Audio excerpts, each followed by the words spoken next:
that Jordan Peele is not directing this, and he's producing it with his what's it called, the Monkey Paw? Yeah. But he definitely has his stamp, or his hands are all over this. Just the trailer itself makes you feel like a Jordan Peele movie. I thought that he was like completely attached to this project. Yeah, I did too. And then I was like, oh, it has his name written all over it. But then Wes was like, oh, he's only producing. And I'm like, well, could have fooled me, I think I'm pretty sure he's just one of those hands-on, especially when he co-wrote when he's involved in a film, producing it in that sense. He's there on set. I'm sure he's Steven Spielberg. I was gonna say he's just like Steven Spielberg. Yeah, he's on. No. We're gonna shoot frame it like this. Okay, no, back it up. Okay, your angle's all wrong, buddy. Which is cool because then you anything he's attached with becomes kind of like gold. Like the stuff that he's been coming out with is just brilliant. Like Get Out and Us, everything is like even the Twilight, the Twilight Zone series. Like that's been brilliant. Like, I like how especially with Us and with this one, I'm assuming it's him who's putting these twists on all these like iconic '90s. That's him. Music that, and he like slowed this one down. He did the same thing with 5 on it. It definitely makes it creepy. Like, it does. Oh, it slows I didn't think I could feel like this off of a Destiny's Child song, You have that like that high pitch like that stringing sound, like the violin. It just totally sets you off. It just made me be like, yo, I'm gonna go listen to Destiny's Child right now. Like that's what the thing I got of it. But it's cool to see because you really have to say his name 5 times to get the Candyman. Those like going back to what James was saying about the high pitch like violin sound. Like the strings. It reminds me of Insidious. I was going to bring that up. In the beginning of the intro of the song, I was like, it's creepy as hell. Like those and notes. I'm excited to see Yahya Abdul Mateen, something like that. Mm-hmm. I'm excited to see him, see his career blow up. I feel like he's getting bigger and bigger. Cast pick right there. Yeah, I told her, I was like, yo, it's Dr. Bennett. Yeah. I think that's it for the news, though, right? Yeah. All right.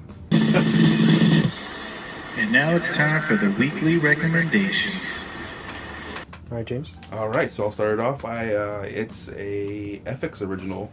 It's called The Most Dangerous Animal of All, and it's about this guy who's basically he was adopted and he wanted to find out more about his family, his mother, his father, and through his digging, he locates his mother, and from help from her and a couple of other people who were involved with her past, he is coming to the realization that his father might actually be the Zodiac killer, and this is a show. It's a real like a 4-part documentary. Oh, okay. He's actually it's a real guy. Oh, okay. And so he's legitimately finding out. It's not. None of this is proven, but like everything he says is. From the show, there's only 2 episodes out right now. But it's interesting. It's on Hulu. You can watch it. Oh yeah, I'm gonna watch it. It's pretty interesting. It's cool. And then my last one is on Netflix right now. It is Zodiac. Just throw both those out there. I was in the mood. So. I think that was one of the last films that David Fincher did where he shot it on true film and not digital. I really like the intro to that. Yeah. It's like a little grainy and... That movie's super creepy. Yeah. Oh. And visceral. Like the violence in there, it just makes me want to turn it off. Yeah. It's sometimes a hard watch in certain scenes. Yeah. Definitely a good movie though if you're into like a murder mystery. If you like Fincher, it's top tier Fincher for sure. And if you like those serial killer movies and stuff that are a lot of people I noticed nowadays are really into true crime. Yeah. So if you love true crime, exactly, check out Zodiac. Yeah, that has a really big surge in the past. It's like blown up. Especially, I know there's a lot of podcasts that talk about it. Yeah, where they go through cases and stuff. Insane. Podcasts have solved cases. Yeah, which is insane. Crazy, right? Like you're a detective now. Congratulations. Yeah.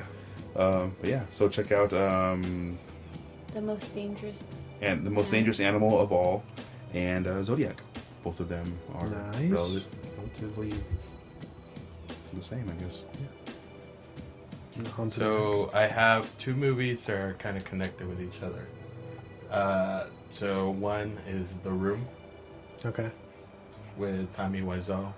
If you haven't seen it, it is the most hilarious movie I've ever seen in my life. Better than Tammy and the T-Rex? I think Tammy and the T-Rex is like a masterpiece compared to this, and that was really, really bad. I encourage anybody, if they show it in your city, go see it, because it's such a fun time, especially if you go see it with a crowd of people. I know it's not the thing to say right now because we have this epidemic, but it's super cool to go see. And also The Disaster Artist. Saw it a couple of days ago, and it was such a good movie to watch. You're kind of nosy, huh? What is the disaster? Artist? James Franco, David Franco, Seth Rogen. Who else is in there? Oh, it's the one where they make the room. Let's talk Okay. about The Room. Come on, bro. I forgot what it's called. I've seen that one, but I haven't seen The Room. Not actually. not Room, because a lot of people get confused. Yeah. It's The Room. with Captain Marvel, who you hate. I don't hate Captain Marvel. You're bunching me with Chris now. I don't know. I I don't know, man. Am I? He-Man Woman Hater Club. What's up, Chris? Yeah, what's up, Chris? What's up, Vic? Don't say that. Hey. Yeah, so those will be 2 picks. Nice. Cool. Emma?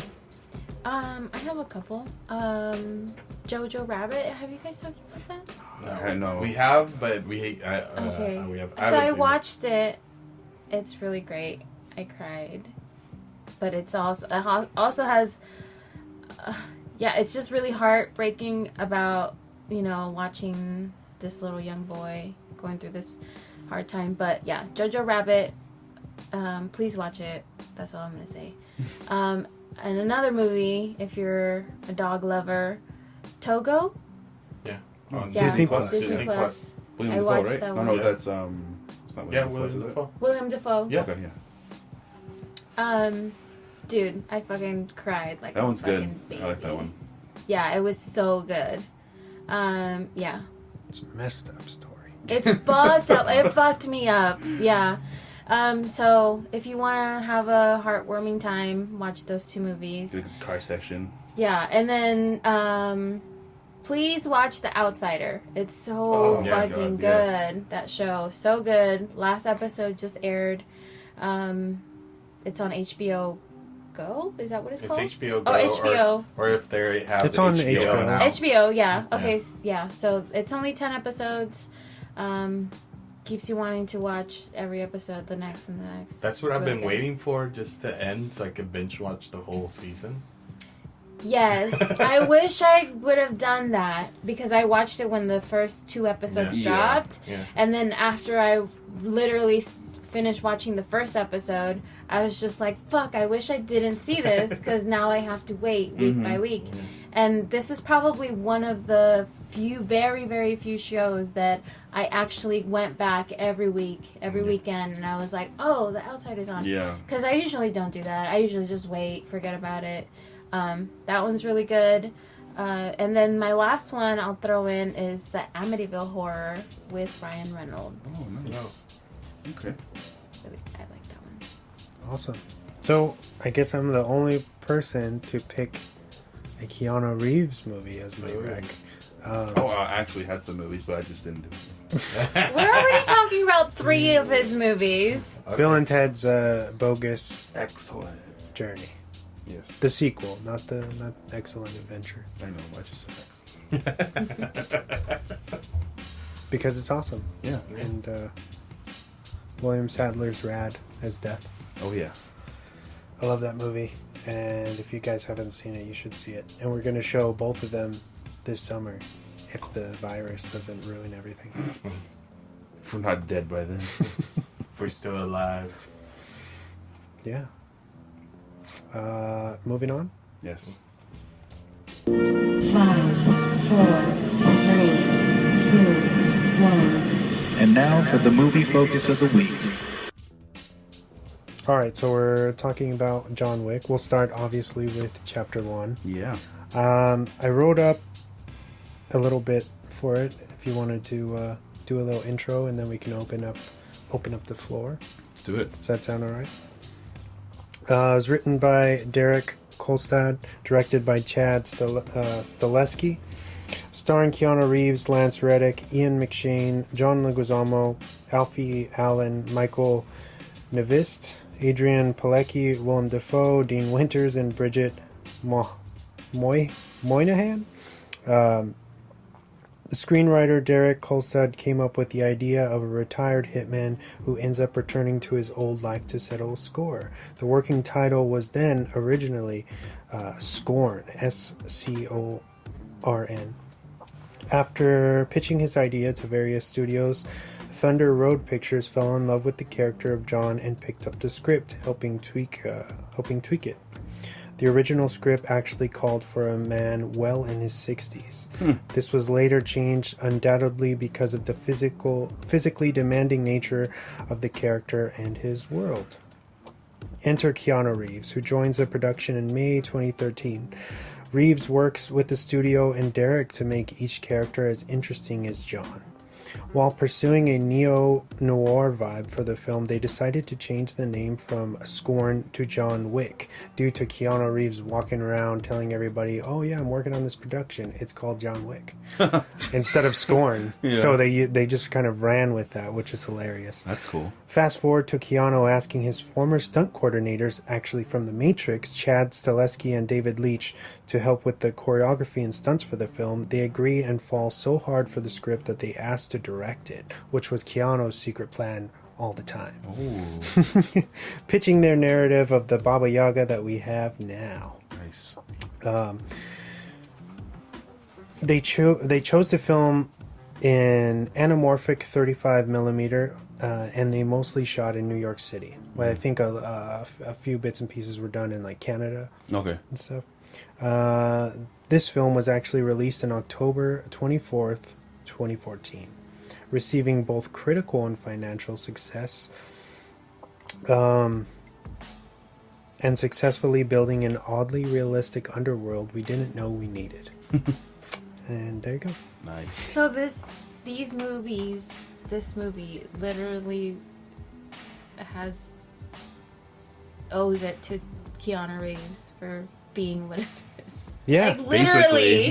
Basically. I think feel like him being eccentric, and he was so amazed at what this guy wrote. They character built with the studio. That's pretty cool. And kind of developed, because they had wrote John Wick's character very well, but I feel like everybody, based on what I read, everybody around that in that first draft of the script was kind of dull. Okay. And they were there just as fodder for him. So he was like, no, let's create this kind of universe and make everybody equally as like kind of convincing as my character. And then it's going to mesh so well, and then you bring in these stunt coordinators who are also directing, and it just works.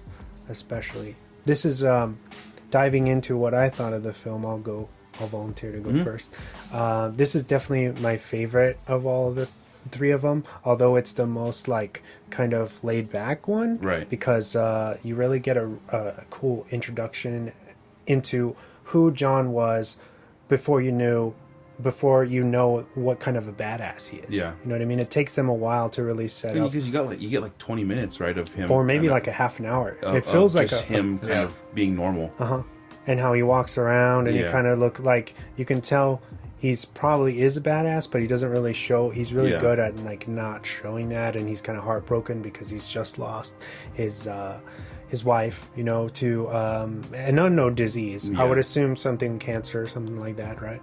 I mean, all you see is the tattoos, really, I think, on his back when he's taking a shower, like in one of the scenes in the beginning. Yeah, which is Well, before that, I feel, jumping into that real quick, I think the first glimpse that you get of that is when he goes to the gas station. When he's trying to get food for his dog, and he goes to the gas station, And the guy's like, "How much is your car?" And he's like, "Not for sale." Yeah, but in and then Russian, he's like, "Everything's for sale, bitch." Yeah, in Russian. And then he responds in Russian, like, and he says, "This isn't for, not this bitch." Yeah. Something. So I think that's when you first